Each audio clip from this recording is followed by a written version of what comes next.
नमस्कार केमन आছেন सबाई तनुर रान्नाघरेर नतून एकटी भिडियोर साथे सकलके स्वागत जानाई। आज आमी देखाबो धाबा स्टाइलेर कैप्सिकाम माशरूम। तो प्रथमे आमी एखाने 2 पैकेट माशरूम निये नियेछि और आमी एखाने कैप्सिकामेर मध्य 3 रकमेर किन्तु बेल पेपर निये नियेछि, सबुज लाल और हलुद, आपनारा जे कोनो एक रकम निये निलेई हबे।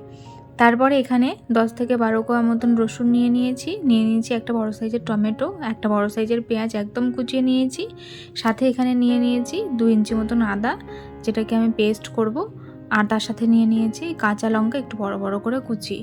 তো প্রথমে আমি রান্নাটা শুরু করার আগে একটা মশলা বানিয়ে নেব, শুকনো মশলা, যেটাকে আমি ড্রাই রোস্ট করব, করে তারপরে মশলাটা আধ ভাঙা করে পেস্ট করে নেব শুকনো খোলায়।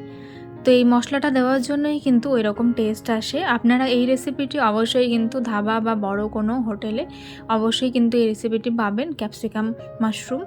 তো প্রথমে আমি কড়াইয়ের মধ্যে শুকনো খোলার মধ্যে দুটো লঙ্কা নিয়ে নিয়েছি, এখানে আমি এলাচ, সাথে একটা তেজপাতা, একটুখানি জিরে আর হাফ চামচ মতন আমি নিয়ে নিয়েছিলাম ধনে।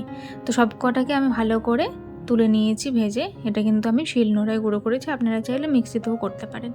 তারপরে আমি এখানে 5 চামচ মতন সর্ষের তেল দিয়ে দিয়েছি, তেলের ওপরে আমি পেঁয়াজ কুচিয়ে রেখেছিলাম সেটাকেও দিয়ে দিলাম।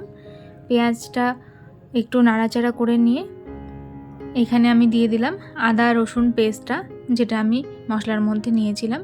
তারপরে মশলা ধোয়া বাটিটা দিয়ে হাফ কাপ মতন জল অ্যাড করে দিলাম। এবারে আমি আবারও ভালো করে মিশিয়ে নিচ্ছি। এই রেসিপিটি কিন্তু রুটি, পরোটা এই ধরনের খাবার দিয়ে এই ধরনের রেসিপি দিয়ে খেতে খুবই ভালো লাগে। আপনারা কিন্তু এইভাবে একবার ট্রাই করে দেখতে পারেন। মাশরুমে তো সবসময় গাড়ি খাওয়া হয়, এইরকম একটু ট্রাই করলে একদম নতুনত্ব স্বাদ, ভিন্ন স্বাদ এটার। তো আপনারা ট্রাই করতে পারেন, আশা করি খুব ভালো লাগবে। তারপরে আমি আদা রসুনটা একটু কষিয়ে নেবার পরে এখানে হাফ চামচ করে ধনে গুঁড়ো, জিরে গুঁড়ো আর দিয়ে দিলাম আমি এখানে কাশ্মীরি লঙ্কার গুঁড়ো, হলুদ গুঁড়ো, এগুলো দিয়েও খুব ভালো করে আমি একটু কষিয়ে নেব। তারপরে এখানে ঝালের জন্য একটু দিয়ে দিয়েছিলাম আমি শুকনো লঙ্কা গুঁড়ো আর কাঁচা লঙ্কাটা দিয়ে দিলাম। ওর উপরেই আমি দিয়ে দিলাম টমেটো। তো টমেটো দেওয়ার পরে খুব ভালো করে কাঁচা গন্ধটা যাওয়া অবধি আমাদেরকে ভালো করে কষাতে হবে বেশ খানিকক্ষণ সময় নিয়ে। দেখুন টমেটোটা কিন্তু অনেকটাই মজে গেছে, এই পর্যায়ে আমরা মাশরুমটা দিয়ে দেব। মাশরুমটা দেওয়ার পরে খুব ভালো করে কিন্তু এটাকে মিশিয়ে নিচ্ছি মশলার সাথে। মাশরুম থেকে কিন্তু জল ছাড়ে, সেই জন্য প্রথমেই জল ব্যবহার করব না। এরপরে আমি ঢাকাতে কিছুক্ষণ রেখে দেব। দেখুন ঢাকাটা কিন্তু আমি তুলেছি, কিছুটা কিন্তু জল ছেড়ে দিয়েছিল, আপনারা দেখেছেন আমি কিন্তু জল দিইনি মাশরুমটা দেওয়ার পরে। এখানে কিছুটা জল ছেড়ে গেছে, এটার সাথে খুব ভালো করে মাশরুমটাকে সেদ্ধ করে নেব, হালকা করে কষিয়েও নেব। তো এইভাবে নাড়াচাড়া করতে করতে একদম লাস্ট পর্যায়ে কিন্তু ক্যাপসিকামগুলো আমি এখানে অ্যাড করে দিলাম। ক্যাপসিকামটা দেওয়ার জন্য কিন্তু মাশরুমের স্বাদটা একদমই আলাদা লাগে, আপনারা ট্রাই করবেন, খুব ভালো লাগবে।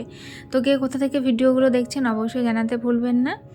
আর যদি ভিডিওগুলো ভালো লেগে থাকে তাহলে প্লিজ চ্যানেলটিকে লাইক, শেয়ার, সাবস্ক্রাইব করে বেল নোটিফিকেশানটি অন করে রাখবেন, এতে করে আমার ভিডিও নোটিফিকেশান সবার আগে পেয়ে যাবেন। এখানে মশলাটা কষাতেই কিন্তু আমি এখানে যে গুঁড়ো মশলাটা করলাম শুকনো খোলাতে, সেই মশলাটা এখানে আমি খুব ভালো করে এখানে দিয়ে মিক্সড করে নিচ্ছি। এটা কিন্তু আমার একদম রেডি হয়ে গেছে, আমি এবারে সার্ভ করব। তো আজকের রেসিপিটি কেমন লাগলো অবশ্যই আপনাদের মতামত জানাবেন, আর ভালো লাগলে আমার পাশে থাকবেন এরকম নিত্য নতুন রেসিপি দেখার জন্য।